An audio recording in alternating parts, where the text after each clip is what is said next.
Rain drifted down like a tired sigh over New York City, soft enough to blur the taxi lights, but steady enough to seep through the cracks of every umbrella.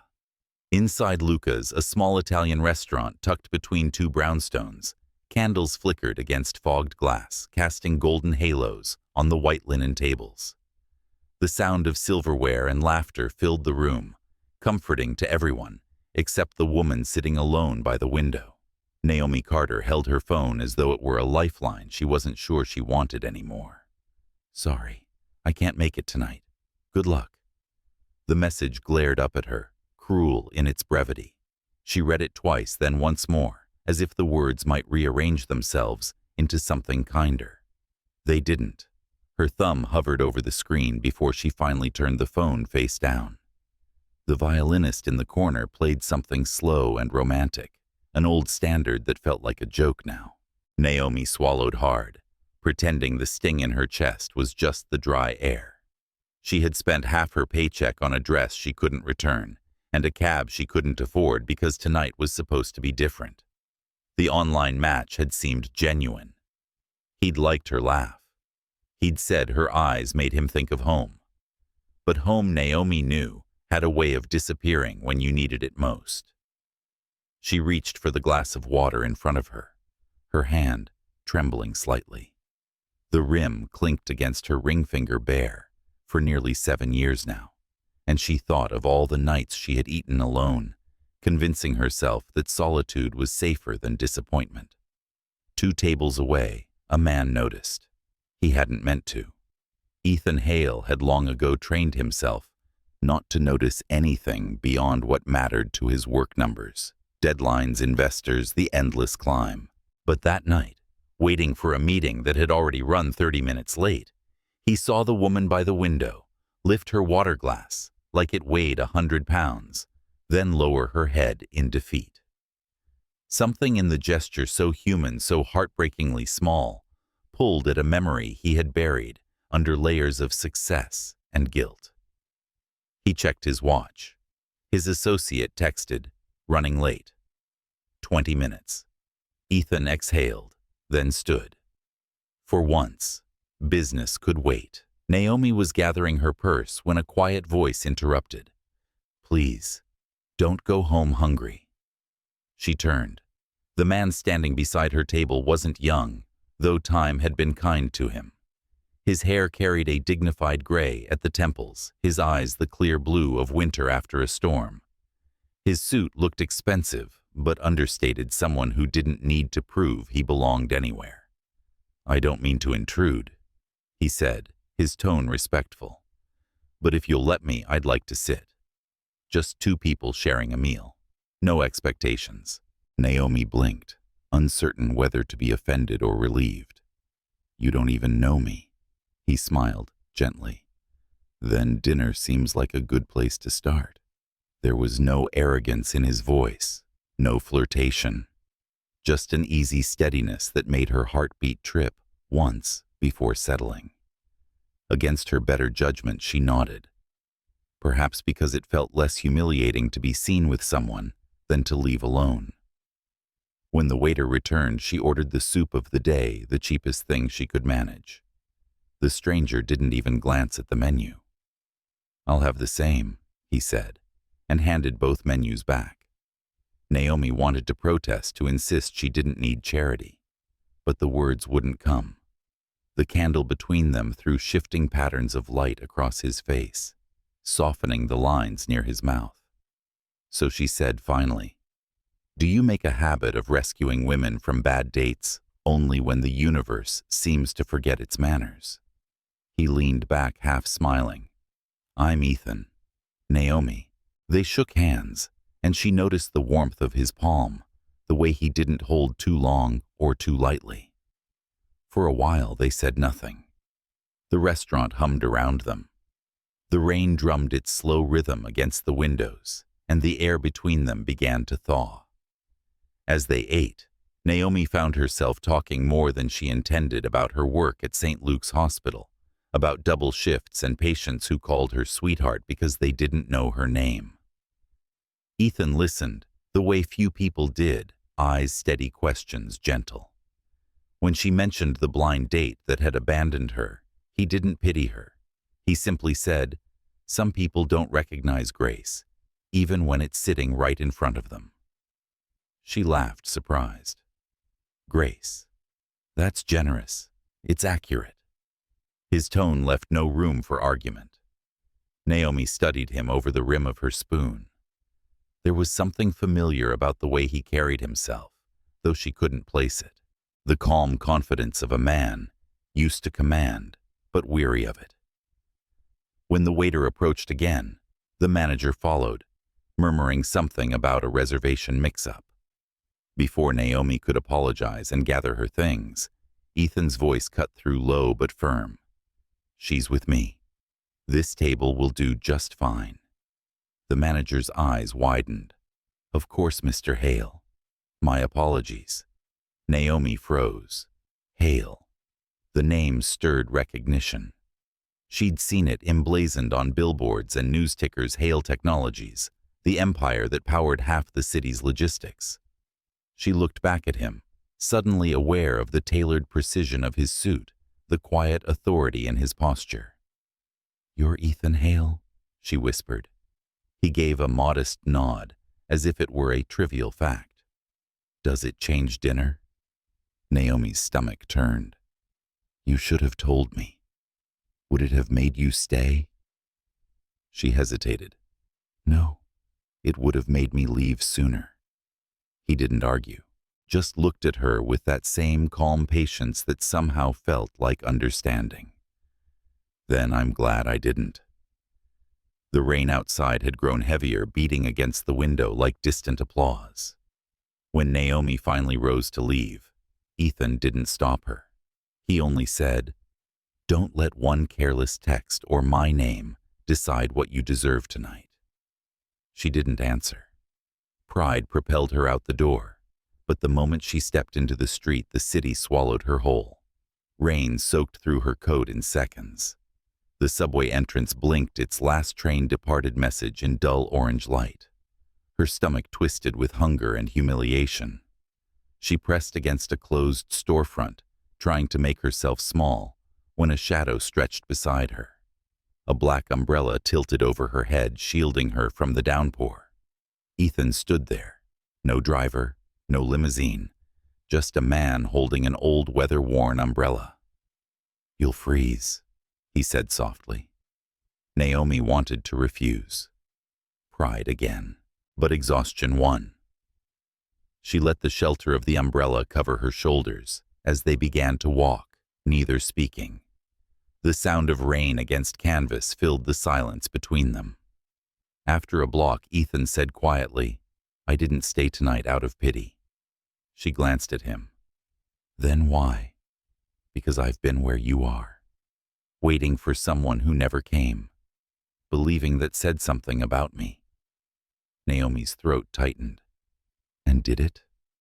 "For a while, yes," he admitted. "Until I realized being left behind doesn't make you unworthy. It just means someone else wasn't ready to meet you where you stood." They stopped at the corner where her street split from his. The streetlight above flickered, painting their faces in amber and shadow. Naomi looked up at him. This man who had appeared out of nowhere offered nothing she could measure, and yet made the night hurt a little less. "Why me?" she asked quietly. Ethan hesitated. The real answer hovered on his lips, "Because I built the world that broke you tonight." But he said instead, "Because you were there, and you mattered enough to notice." She nodded, not understanding, but feeling something shift in her chest. Maybe gratitude, maybe something more dangerous. He handed her the umbrella. "Keep it. I can't. Please. Consider it a loan." Naomi accepted it, the handle warm from his hand. She watched him step back into the rain, the city lights swallowing him until he was gone. Hours later, in her small studio apartment, Naomi hung the umbrella on a chair and stared at it. Raindrops slid down the window, tracing lines of light across the glass. Somewhere deep inside, a fragile warmth flickered, an ember she hadn't felt in years. She didn't know that the man who had walked into her evening wasn't a stranger at all. He was the architect of the very app that had failed her, nor that he'd found her profile again and again in quiet curiosity, drawn not by attraction, but by a name he couldn't forget from a hospital report years ago. Ethan Hale had gone looking for data that night. Instead, he found a heartbeat. A gentle note to our readers. Love doesn't always arrive wrapped in perfection. Sometimes it comes in the rain, carrying an old umbrella, and the courage to look at someone who feels invisible. If you've ever believed your story was over, remember sometimes the next chapter begins the moment someone chooses to see you. If this story touched something tender in you, hold on to that feeling. Share it. Talk about it, pass it forward. Because love at any age still knows how to find its way home. The morning after the rain felt almost forgiving. Sunlight fell across the city in pale gold glinting off puddles that mirrored a sky scrubbed clean. Naomi sat at her small kitchen table nursing coffee that had long since gone cold, staring at the umbrella leaning against her chair. The one he'd handed her, the one she hadn't been able to throw away. She should have forgotten him by now. Men like that didn't wander into the lives of women like her. They belonged to glass towers and penthouses, not walk-up apartments with flickering hallway lights and peeling paint. Still, every time she glanced at that umbrella, her heart whispered what her head refused to believe. Maybe he was different. Naomi sighed and stood, slipping her scrub top over her tank and knotting her curls into a bun. She had the night shift again at St. Luke's, 12 hours of fluorescent lights and quiet emergencies. Life had a rhythm there, hard, but predictable. The hospital didn't care if your date had canceled or if a billionaire had walked you home. It only cared that you showed up, stayed steady, and kept people breathing. By the time she stepped through the sliding glass doors that evening, the hum of monitors and the scent of antiseptic wrapped around her like an old stern friend. She clocked in, checked the board, and lost herself in the routine blood pressures, IV lines, patient charts. The rhythm dulled the ache, until just past 9 when she turned a corner and nearly collided with a tall man in a dark suit. Her breath caught. Mr. Hale Ethan looked just as he had the night before, calm, composed, though the setting made him seem out of place, a fine coat in a world of scrubs. His smile was faint, but genuine. Naomi Carter, he said, as though testing how her name felt when spoken aloud. I wasn't sure I'd see you again. She stepped back, embarrassed by how quickly her pulse had jumped. What are you doing here? This isn't exactly your kind of restaurant. He chuckled softly. No, but I do fund this hospital's technology program. The board asked me to tour the new wing. His eyes flicked briefly to the hallway beyond her, where nurses moved briskly past. You work here. I told you I was a nurse. He nodded almost to himself, something unreadable passing through his expression, a shadow that didn't belong in this well-lit place. You did, he murmured, and I should have remembered that sooner. Naomi frowned. What does that mean? But before he could answer, a voice called from behind him, a group of administrators smiling too brightly, waiting to escort him upstairs. He hesitated for half a second. Maybe someday I'll explain, he said quietly. But not tonight. And then he was gone again, swallowed by the hospital's polished corridors, leaving Naomi with a strange chill that had nothing to do with the air conditioning.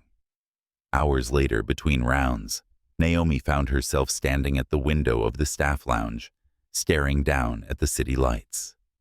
She thought of Ethan's eyes, how they seemed to carry an old sorrow she couldn't name. There was a weight in him, something that didn't fit the effortless charm he wore in public.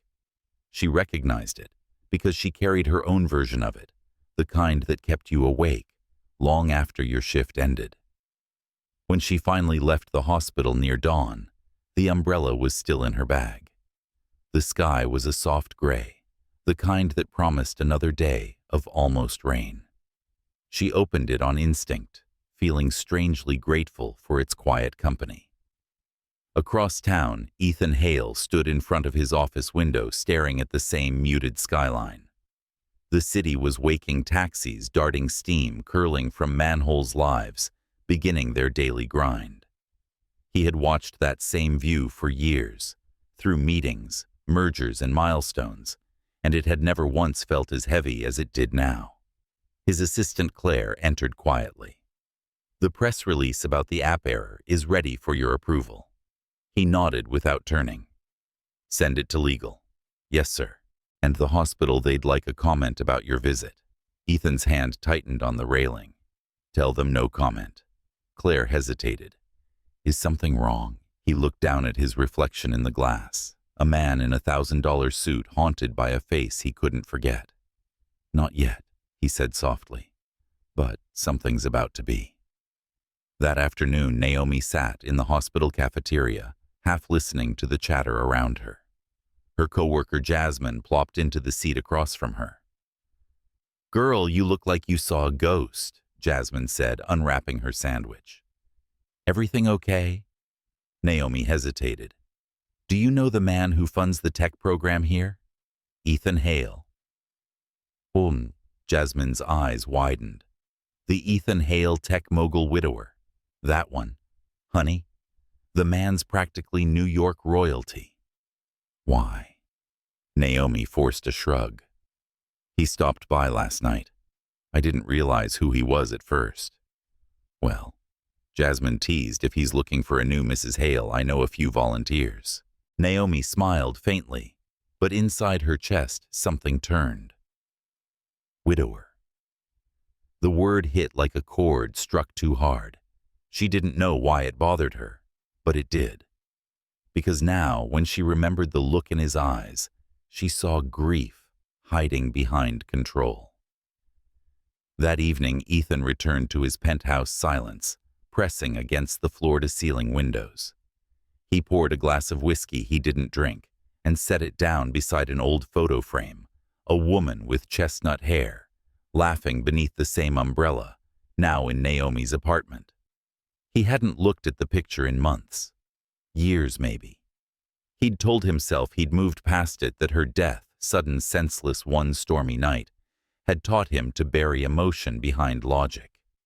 Yet last night, when he saw Naomi sitting alone, her hand trembling around a glass of water, something had cracked. He hadn't meant to follow her profile on the app. It was supposed to be research, a way to understand the human data behind the algorithms his company built to predict connection. But then he'd recognized the name. Carter. He'd told himself it was coincidence. It had to be. Now he wasn't so sure. Ethan picked up the photo frame, tracing his thumb over his late wife's smile. "I thought I'd made peace with it," he whispered. But what if peace was just forgetting? The clock ticked softly in the background. Somewhere below, the city moved on indifferent. Ethan set the frame face down. Naomi dreamed that night, not of Ethan, but of rain. The kind that blurs everything until you can't tell where the sky ends and the city begins. In the dream, she stood in the middle of an intersection, holding the umbrella he'd given her, and all around her were faces she couldn't recognize. Some turned away, some watched, and somewhere faintly, she heard a voice say, "You were there." She woke before dawn, heart pounding, the sound of rain still echoing in her ears. By the time the sun rose again, the world looked the same, but didn't feel it. Naomi arrived early for her shift. A new patient had been admitted, overnight complications, after an accident uptown. She read the name on the chart and froze. Hale Andrew, age 10. Under guardian, a single name, Ethan Hale. Naomi's breath caught as she turned toward the glass wall of the room. Inside, a small boy slept, his arm in a cast, his face pale against the pillow. Beside him, slumped in a chair, was Ethan, his head bowed, exhaustion softening the sharp lines of his face. For a long time, Naomi just stood there, the chart trembling in her hands. The umbrella, the dinner, the hospital, it all circled back here to this moment. When he finally looked up, their eyes met through the glass. Neither moved, neither smiled. But something passed between them, recognition maybe, or fate, finding its next step. And in that quiet, sterile hallway, Naomi understood what she had only guessed before. This man had walked into her life for a reason. She just didn't know yet whether that reason was mercy or reckoning. The corridors of St. Luke's were quiet that morning, the kind of hush that exists only after a night full of emergencies. Naomi moved like someone afraid to disturb a dream, her shoes whispering across the polished floor. In her hands, she held the chart that had stopped her heart only minutes before. Hale Andrew, 10 years old. Guardian Ethan Hale. Through the window she saw the boy again. His face was soft with sleep, his lashes dark against pale skin. A small cartoon blanket covered him one corner, embroidered with the word bravery. Beside the bed sat Ethan, the same man who'd shared her rain-soaked night. Now he looked older. The light from the monitors painted faint shadows under his eyes, and for the first time, Naomi saw not the billionaire, not the man who had offered her a seat at dinner, but a father who had been holding his breath for too long. She stood at the doorway, uncertain whether to enter. Her throat felt tight with something she couldn't name. She knew loss. She'd seen it countless times in this very place. But seeing it on his face made it personal, in a way she hadn't expected. A nurse passing by touched Naomi's arm. "You've got the new patient, room 214, she whispered. "Car accident. Nothing life-threatening, thank the Lord. Poor kid's father hasn't moved all night." Naomi nodded, her heart both relieved and uneasy. She straightened her shoulders and stepped inside. Ethan looked up immediately. For a moment he didn't speak. Surprise flickered in his eyes, then something quieter, almost gratitude. "You," he said softly. "You work here." "I told you," Naomi answered, setting down the chart, her voice gentle. "I'm a nurse, and today, apparently yours." He gave a tired half-smile. "Then my son's in good hands." Naomi checked Andrew's vitals, her motions careful, practiced. The boy stirred, but didn't wake. His small fingers twitched, searching for a hand that wasn't there. Without thinking, Naomi took it, and his grip settled instantly, trusting warm. Ethan watched her in silence. After a while, he said, "He's never been in a hospital before." His mother. He stopped, the words catching. Naomi glanced up, waiting. "She died here." He finished quietly. "Different floor, different storm, 3 years ago." The air between them thickened. Naomi's heart stuttered. This hospital, this man, and somewhere deep inside a memory she had long buried, began to stir the night she'd been a new nurse, terrified watching a young woman's monitors slip into chaos. She'd never known the woman's name, only that she hadn't survived. Naomi steadied herself. "I'm sorry," she said, meaning it, more than she could explain. Ethan nodded once. "So am I." The hours stretched. Naomi came and went, checking lines, jotting notes, whispering to Andrew whenever he stirred. Ethan stayed mostly silent, occasionally smoothing the boy's hair. Once, as Naomi adjusted the monitor, Andrew blinked awake. "Dad," the boy mumbled. "I'm here," Ethan said instantly, leaning forward. "I'm right here." Andrew's gaze slid to Naomi. "Is she one of the nice ones?" Naomi smiled. "I try to be." "She looks like Mom," Andrew whispered, and closed his eyes again. Ethan's breath hitched.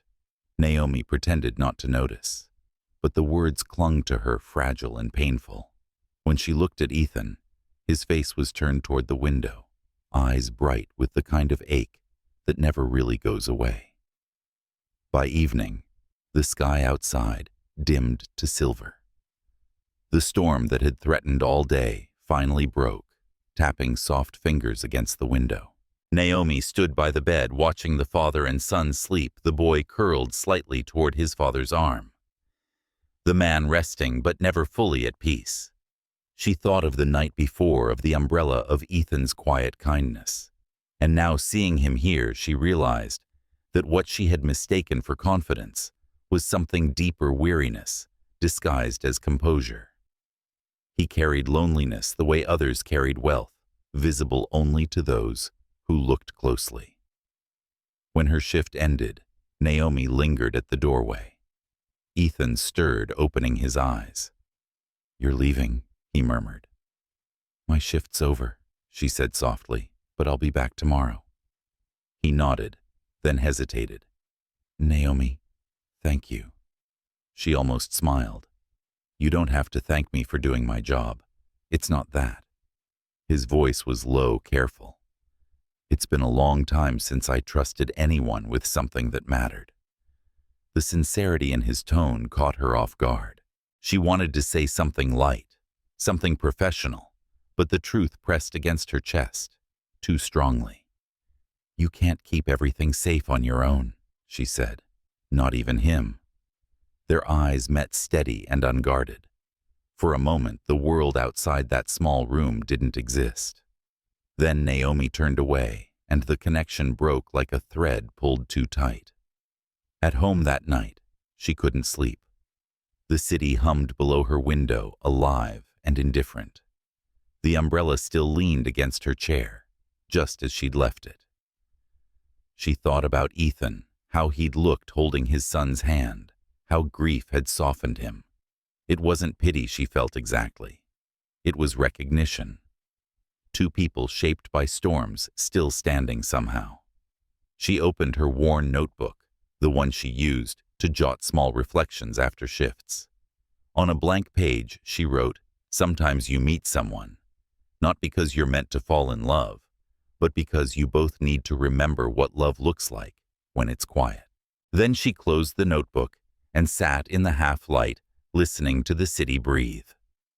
The next day, Naomi arrived early. She found Ethan at the bedside again, reading aloud from a children's book. His voice was softer now, less guarded. Andrew laughed once, a small bright sound that drew smiles from nurses passing by. When Ethan saw her, he paused mid-sentence. "He's better." He said the words almost unbelieving. Naomi checked the monitor and smiled. "He's stronger than he knows." Ethan looked at her, then really looked. "So are you." The compliment slipped into her chest like a secret. She busied herself with adjusting the IV, but her hands trembled slightly. "Naomi," Ethan said after a moment, "may I ask you something personal?" She glanced up. "That depends." He hesitated, choosing his words carefully. "Have we met before?" "Before all this?" The question made her throat close. For a second, she was back in that memory. The crash, the chaos, the young woman's heartbeat fading under her palms. But she managed a quiet smile. "Hospitals have long memories, Mr. Hale. Maybe that's all it is." He studied her a moment longer, as though searching for something he couldn't name. Then he nodded. "Maybe." But even as he turned back to his son, Naomi knew he didn't believe it, and neither did she. That evening, when Naomi left the hospital, the rain had stopped, but the streets still glistened. She carried the umbrella anyway, though she didn't open it. The city air smelled of wet concrete and possibility. For the first time in a long while, she didn't feel invisible. Somewhere above, in the top floor of a building, whose name she now recognized, Hale Technologies, a man stood at his window, watching the same streets. His son was safe. His heart perhaps was not. And down below, a nurse walked home through the quiet, her steps light, her thoughts unsure. She didn't know yet that the story between them had only begun, or that the storm they both feared had been waiting for years to break. The next week unfolded like a soft echo.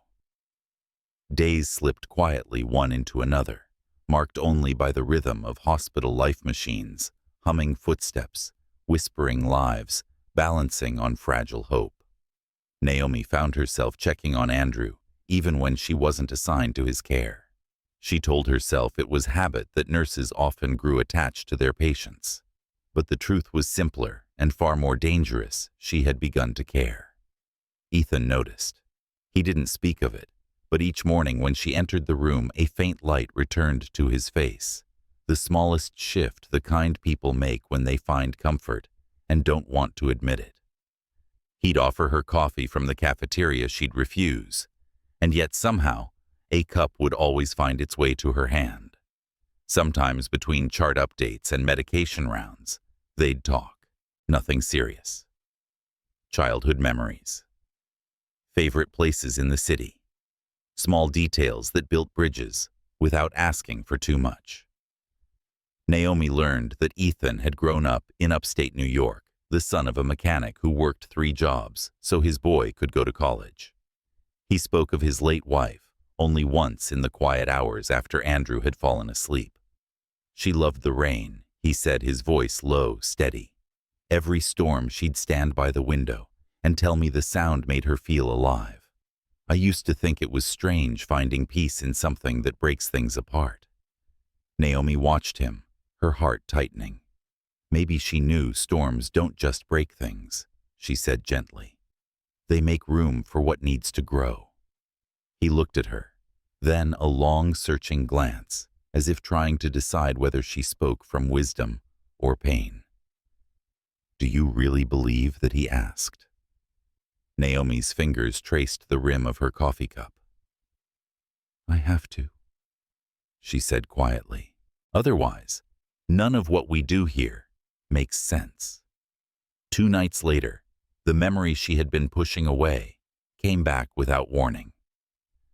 She was in the supply room restocking syringes when a sound.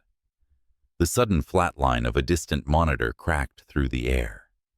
For a heartbeat, she was no longer in the present. She was back 3 years ago, in that other room with the young woman whose heart had stopped too soon. Naomi remembered the panic, the shouting, the desperate chest compressions. She remembered the attending physician yelling orders she could barely hear through her own pulse. And she remembered the moment she looked up and saw the man outside the glass wall, the husband who had arrived too late. His face had haunted her for months. The grief, the disbelief, the way he pressed his hand against the glass, as if sheer will could call her back. Now standing alone in the dim light, Naomi realized why Ethan had felt familiar from the very beginning. It was him. He was that man. Her breath caught. The tray she was holding slipped slightly, rattling the instruments inside. She steadied it, forcing air into her lungs. The walls felt too close, the light too sharp. For a long moment, she couldn't move, torn between running and staying, between confession and silence. The next morning, Naomi entered Andrew's room with practiced calm. She smiled, checked his vitals, adjusted the IV. Ethan was there, of course, sitting beside his son, reading from a paperback. "Good morning," he said softly. "You look tired." She forced a smile. "Part of the job." He studied her for a moment. "Something's changed," he said. "You seem distant." Naomi busied herself with the monitor. "I'm fine, Mr. Hale." His brow furrowed. "It's Ethan." She hesitated, then nodded. Ethan. The name tasted different now, heavier, lined with guilt. She set down her clipboard and turned toward him, meaning to speak, to tell him everything. But just then Andrew stirred and murmured something about being hungry, and the moment broke. Naomi exhaled. I'll bring him something from the cafeteria, she said, her voice steady again. The oatmeal here won't scare him too much. Ethan smiled faintly. He'd appreciate that. When she left the room, her hands were trembling. That evening, she walked home slowly, the air cool against her cheeks. The city around her was alive, street vendors shouting, buses hissing, the usual chaos of a place that never slept. But to Naomi, it all sounded far away. Her thoughts were full of Ethan, his kindness, his grief, and the truth she carried like a secret too fragile to speak. In her apartment, she stood by the window staring at the umbrella in the corner. It seemed almost symbolic now, a reminder of that first night of kindness, before recognition. She wondered what he would say if he knew.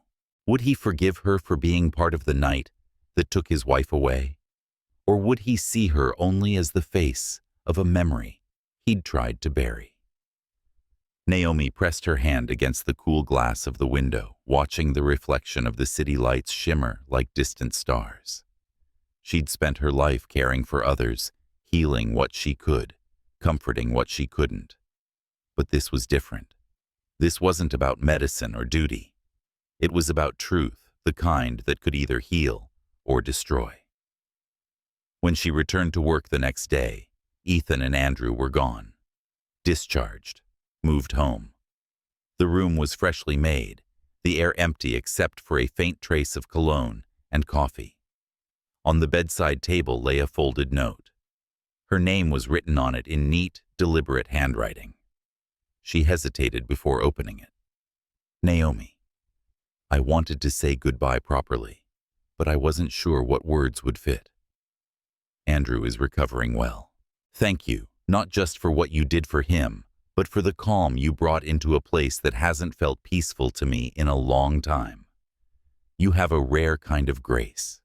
It's quiet, but it changes the air around you. If you ever want to talk about anything, not just medicine, here's my number. No expectations, just two people who understand storms. Ethan, he read the words twice, then once more. Beneath the neat signature, a small line had been added in pencil. You forgot the umbrella. Naomi laughed softly through the tears that surprised her. She folded the note carefully as if it might break and tucked it into her pocket. Then she sat on the edge of the empty hospital bed and let herself feel not the sharp pain of guilt, not the ache of longing, but something quieter, something that lived between them, recognition. Two souls who had already crossed paths once by tragedy, and somehow, impossibly, were being led to meet again, not as strangers, but as survivors of the same storm. The hospital halls were never truly silent, even at night. Machines hummed softly. Nurses whispered in tired voices, and life, fragile, relentless life, went on. Yet to Naomi, everything seemed muted after Ethan and Andrew left. She still walked the same corridors, carried the same clipboard, and smiled, the same gentle smile to patients who needed comfort. But in the quiet moments between tasks, she would catch herself glancing toward room 214, now occupied by someone else, and feel the echo of something unfinished. Sometimes she touched the folded note in her pocket, just to be sure it was still there. The words had become a strange kind of heartbeat. Two people who understand storms. It was almost 2 weeks before she saw him again. Naomi had just finished a long shift when she stepped out into the evening chill. The air smelled faintly of rain, and the streetlights shimmered through a thin mist. She was halfway down the steps when a familiar voice called from behind. Naomi. She turned. Ethan stood by the curb holding that same black umbrella, the one she had left behind, though the sky was barely wet. He looked different out here, away from the hospital, less guarded, almost hesitant. You came back, she said softly. I owed someone an umbrella. He smiled, but it didn't reach his eyes. And maybe a conversation. Naomi hesitated. I thought you'd moved on. You and Andrew. We have, he said, He's home doing well. Keeps asking when he'll see his favorite nurse again. She laughed lightly. That's very kind, but I imagine your world doesn't leave much time for hospital visits. He studied her face for a long moment. That's the thing about the world I live in, Naomi. It's built to keep people at a distance. But lately, I'm not so sure that distance is living. Something in his voice, the quiet ache beneath the words, disarmed her. Against her better judgment, she nodded toward the cafe across the street.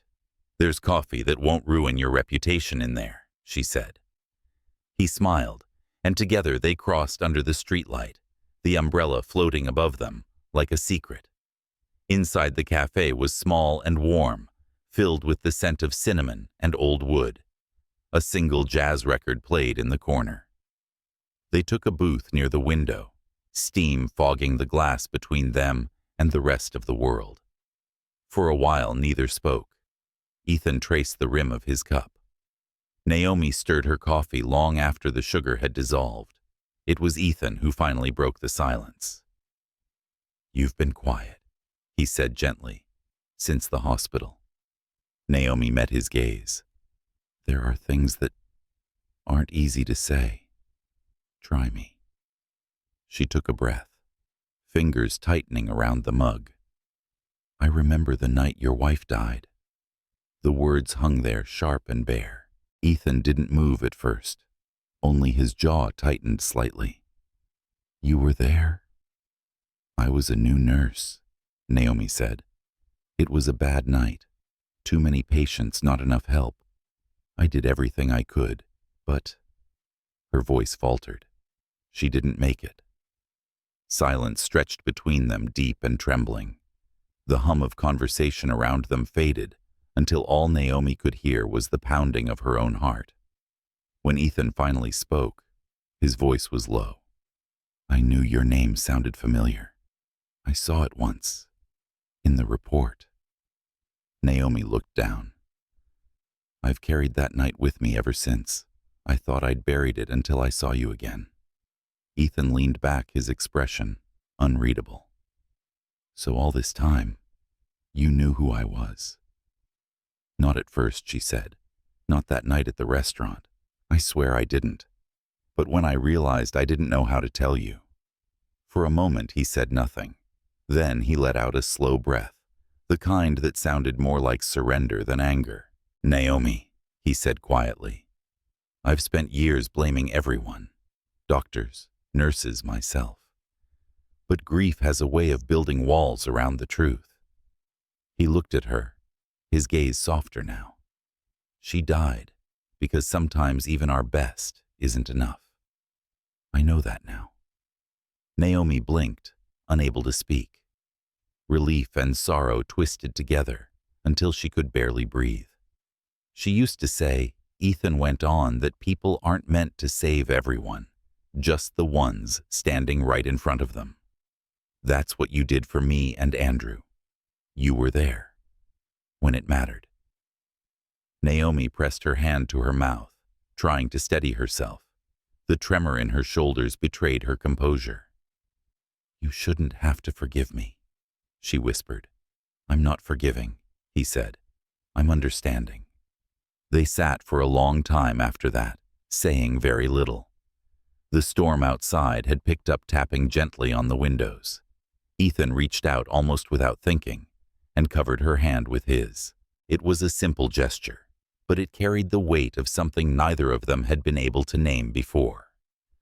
Not romance exactly, but recognition. Do you believe, he asked after a while, that people can start again? Even after?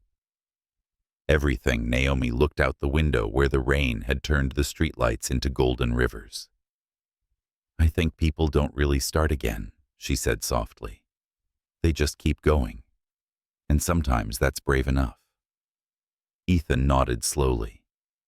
Then maybe we start by going forward. When they left the cafe, the rain had slowed to a mist.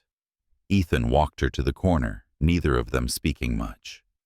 The city glowed in the puddles, yellow taxis passing headlights, the shimmer of reflected light on wet asphalt. At the crosswalk, Naomi turned to him, "Ethan," she said, "you don't owe me anything." "I know," he replied, "but maybe I'd like to anyway." She smiled faintly. "Then promise me one thing. Don't let what happened make you afraid of what could still be good." He looked at her, rain catching in his hair, his eyes steady and kind. "Only if you promise the same." The light changed. Naomi stepped away, her shoes splashing softly through the puddles. Ethan watched her go until she disappeared into the glow of the streetlights. He didn't follow. He didn't have to. Something had shifted. Not finished, not certain, but real. For the first time in years, Ethan felt the weight in his chest ease, just enough to let in a breath of peace. And somewhere across the city, Naomi finally slept through the night without dreaming of sirens. Winter came softly that year. New York folded itself into shades of gray and silver, as though the city had grown tired of its own noise. Snow gathered on windowsills and fire escapes, softening even the sharpest corners. Naomi walked to work each morning through the hush of it, her breath visible, her thoughts quieter than usual. It had been nearly 2 months since that night at the cafe, 2 months since truth and forgiveness had met across a small table and somehow chosen peace. Ethan hadn't vanished, but he hadn't pursued either. Every few days a message appeared on her phone. "How was your shift? Andrew says, hello. It's snowing. I hope you're warm." She always replied. Briefly. Gently. Enough to keep the thread alive without pulling it too tight. She wasn't ready for more, and maybe he understood that. After all, both of them had spent too long learning to live inside their own silences. On Christmas Eve, Naomi was the last nurse on duty in the children's ward.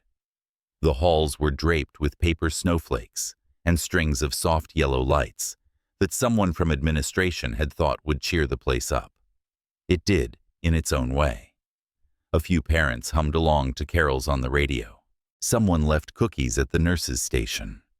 The world outside the windows glowed white. She was checking supplies when a familiar voice spoke from the doorway. "I was told this is where the best nurse in the city works." Naomi turned, startled. Ethan stood there, snow still melting on his coat collar. And beside him, holding a small wrapped package and smiling shyly, was Andrew. "Merry Christmas," Ethan said. "We brought reinforcements." Naomi laughed, the sound softer than she meant it to be. "You shouldn't be out in this weather." Andrew stepped forward. "Dad said we'd find you here." He was right. Naomi crouched to his level. "Well, your dad's right about most things, I think." Ethan chuckled behind them. "That's a dangerous thing to tell him, Naomi." "Then I'll say it only once," she said, smiling. They stayed for a while. Naomi found a small corner of the ward that looked out over the park, and the three of them sat with paper cups of cocoa watching the snow fall. It wasn't much, just quiet talk, small laughter, the comfort of shared presence, but it felt like something rare, a moment, without ghosts. At one point, Andrew nodded off against his father's arm, and the silence between the adults turned gentle. "He's doing better," Naomi said softly. "He is?" Ethan agreed. "He asks about you often, says you remind him of his mother." Naomi looked down, unsure how to answer. "That's kind of him." Ethan's voice dropped. She had that same calm, the same way of seeing people when they tried to hide. Naomi glanced at him. "Maybe that's why he trusts me," maybe he said. Then after a pause, "And maybe that's why I do too." The words lingered in the air. Naomi turned toward the window. Outside, snow fell steadily under the street lamps, each flake spinning like a slow confession. She didn't speak. Some things she'd learned didn't need an answer. When the clock struck midnight, Ethan stood. "We should get going before the roads freeze." Naomi nodded and helped Andrew into his coat. As they reached the door, Ethan hesitated, then turned back to her. "Come to the park tomorrow," he said quietly. "Central Park near the fountain. We're building a snowman for her for my wife. It's our tradition." Naomi met his eyes, uncertain. "You don't have to," he added quickly. "I just thought she would have liked you." She smiled a small, trembling smile and said she'd think about it. The next morning, Naomi stood by her window watching the world buried under white. The city was still muffled by snow. She thought of Ethan's words, of Andrew's smile, of the years she had spent trying to atone for something that perhaps no longer demanded punishment. Then she put on her scarf and stepped into the cold. Central Park looked like a dream, children's laughter, echoing dogs bounding through drifts, couples holding hands. Near the fountain stood Ethan and Andrew, shaping a lopsided snowman, their breath fogging the air. Ethan saw her first. He smiled the kind of smile that began in the eyes and softened everything around it. "You came," he said. Naomi shrugged lightly. "It's too pretty to miss." Andrew grinned. "We saved the best part for you, the hat." He held out a knit cap, and Naomi placed it on the snowman's head, pressing it down until it tilted just right. The boy clapped, delighted. Ethan watched her, his gaze thoughtful. When Andrew ran ahead to chase a snowball, Ethan spoke softly. "You know, for the first time in years, this doesn't feel like a memory anymore." Naomi turned to him. "What does it feel like then?" He took a breath. "Like now." They stood side by side in the cold, their hands almost touching the snow, bright around them. There was no grand declaration, no promise, just two people quietly learning that love, when it returns after loss, often does so without fanfare. That night, after she returned home, Naomi placed the old umbrella by her door. The handle was still worn where his hand had once gripped it, the fabric still faintly creased. She smiled, then reached for her notebook and wrote, "Maybe forgiveness isn't a single moment. Maybe it's a season. One where the heart finally stops looking backward and learns to breathe again, slowly, honestly, without fear." Outside, the snow kept falling soft and steady, covering the city in mercy. By late January, the city's snow had turned to gray slush, and the magic of the holidays had faded into the quiet endurance of winter. Naomi's days returned to routine: early mornings, long shifts, evenings spent reading by the window, while the hum of radiators filled the silence. Yet beneath the calm, something had changed. There was a warmth that lingered now, like a low ember she carried with her. Sometimes it flickered in the form of a text from Ethan Andrews' piano recital, "Went better than expected," or, "You'd laugh at my attempt to cook soup tonight." Small things, simple words, but they found their way into her thoughts when she least expected them. She never told him, but those small messages had become her favorite part of the day. One Sunday morning, Naomi sat at a cafe near the hospital, reading an old novel with frayed pages. The bell above the door chimed, and before she looked up, she already knew. "Is this seat taken?" Ethan asked, his breath still visible from the cold. Naomi smiled. "You always find the places with the worst coffee in Manhattan." "I prefer to think of them as character building," he said, taking the seat across from her. They talked about ordinary things: the cold, the endless noise of the city, Andrew's progress at school. But beneath the surface, there was a quiet recognition in their voices, a rhythm that had begun to settle into something steady. At one point, Ethan grew thoughtful. "You know," he said after she died, "I used to think grief was a kind of debt, something you had to pay back before you were allowed to live again." Naomi closed her book softly. "And now," he met her eyes. "Now I think it's more like carrying a photograph in your wallet. You don't owe it anything. You just keep it close so you don't forget." Her throat tightened. She wanted to tell him that she still carried her own kind of photograph, the faces she couldn't save, the mistakes that never stopped whispering. But she only said, "That sounds like forgiveness." "Maybe it is," he said, his voice barely above a whisper. The quiet kind. February brought storms, heavy ones, that turned the city into a blur of gray and white. The hospital overflowed again, and Naomi's shifts stretched into 14, sometimes 16 hours. She didn't hear from Ethan for nearly a week. Then one night, just as she was leaving work, her phone buzzed. "Are you still at the hospital?" "Yes." "Why?" "Because I'm outside. Don't worry, I brought the umbrella." She laughed despite herself. Stepping outside, she found him waiting under a streetlight, snow collecting on his shoulders.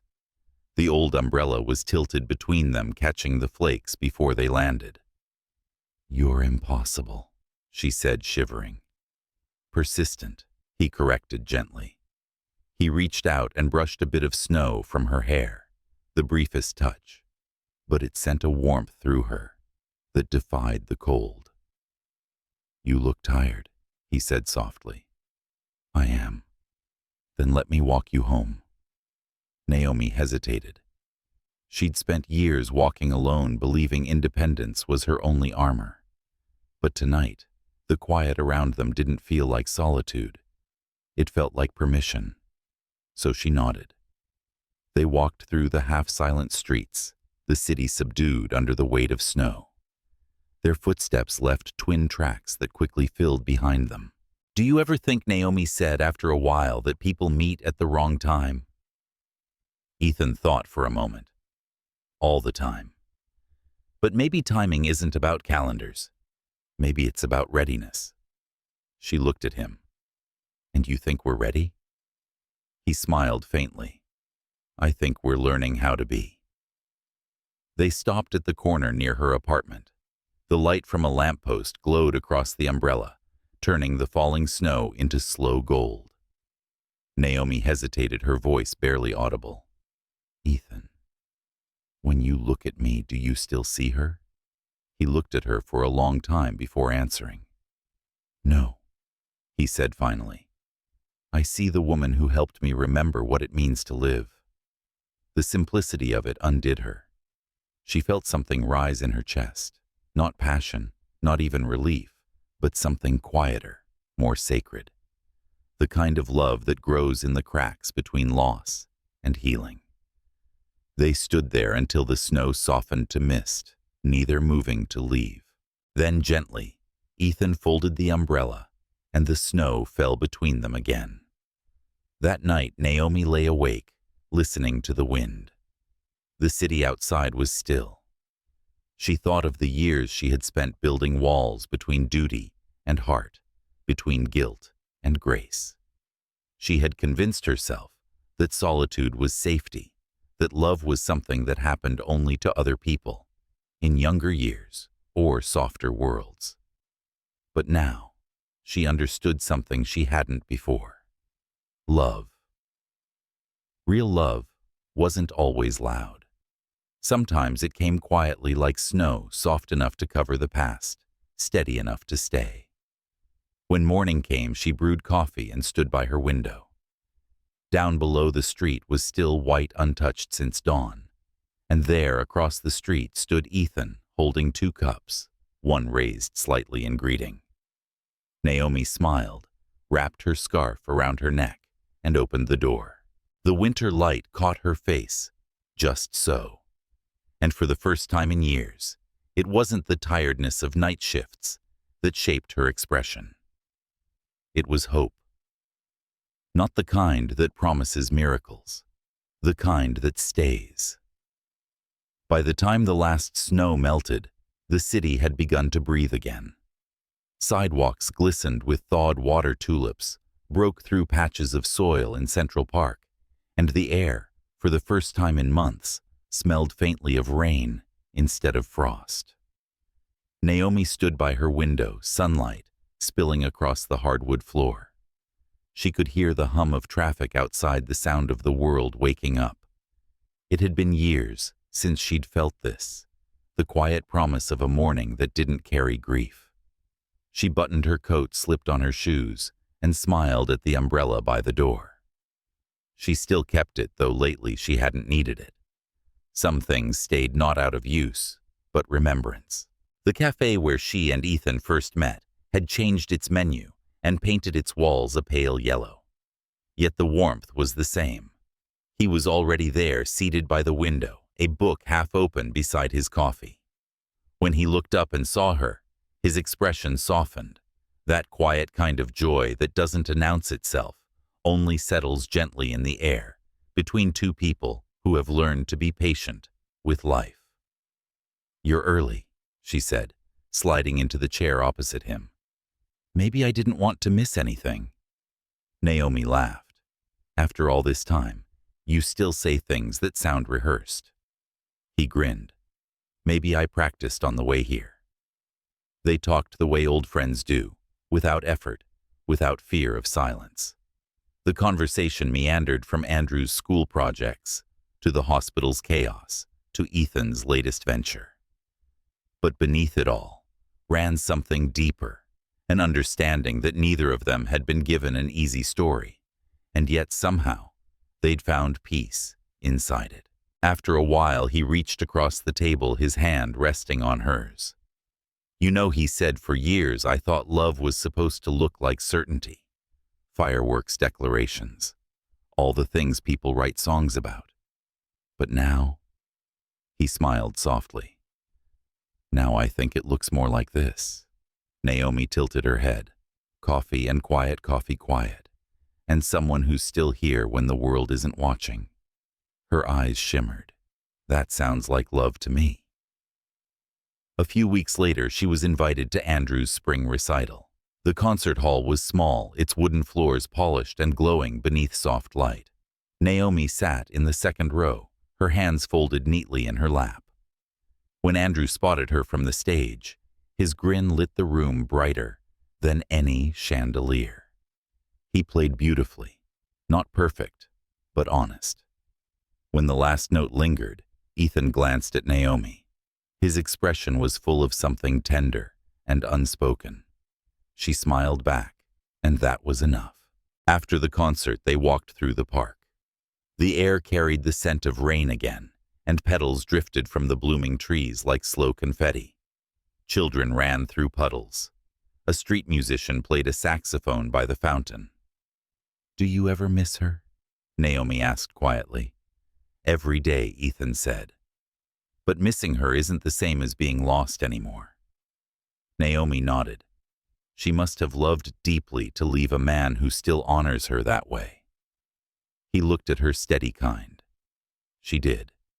And somehow she'd want me to keep loving in the way she taught me, without fear." Naomi's eyes glistened. "Then I think you already have." Ethan stopped walking, turning to face her. "Naomi, I can't promise a life without storms, but I can promise to hold the umbrella even when it's my shoulder that gets wet."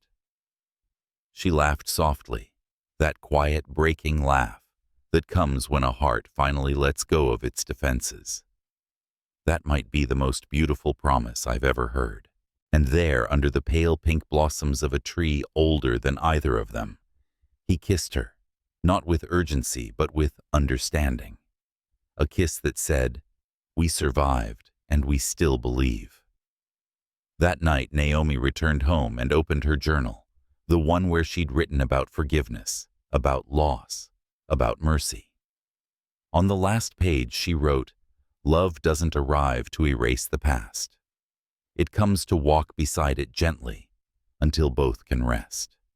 And when it does, even the quiet becomes music." She closed the book and placed it by the window. The city beyond was alive again. Sirens, laughter, footsteps, all blending into something that sounded a little like a heartbeat.